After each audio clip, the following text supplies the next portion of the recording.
السلام علیکم ورحمۃ اللہ۔ حضرت ابو ذر غفاری رضی اللہ تعالیٰ عنہ سے ایک طویل حدیث آئی ہے۔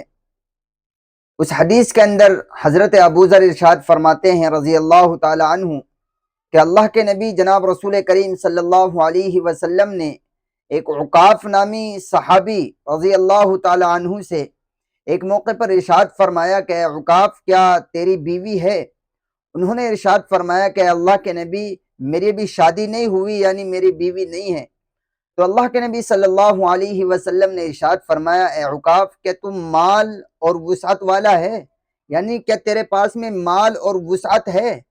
تو حضرت عقاف نے فرمایا رضی اللہ تعالیٰ عنہ کہ اے اللہ کے نبی، میرے پاس میں مال بھی ہے اور میں وسعت والا بھی ہوں۔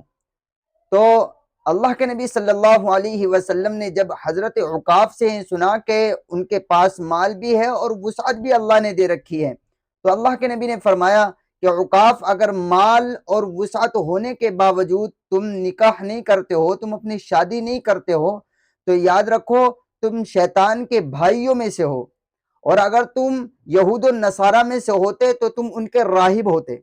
اس حدیث کو سامنے رکھ کر اگر ہم دیکھیں تو یہ پتہ ہمیں یہ لگتا ہے، اس بات کا علم ہوتا ہے کہ اللہ نے جنہیں مال دیا ہے، جنہیں وسعت دی ہے، وہ مال اور وسعت ہونے کے باوجود، فراوانی ہونے کے باوجود اگر وہ نکاح نہیں کرتے ہیں، اگر وہ شادی نہیں کرتے ہیں، تو شریعت کی نظر میں ان کا یہ عمل پسندیدہ نہیں ہے۔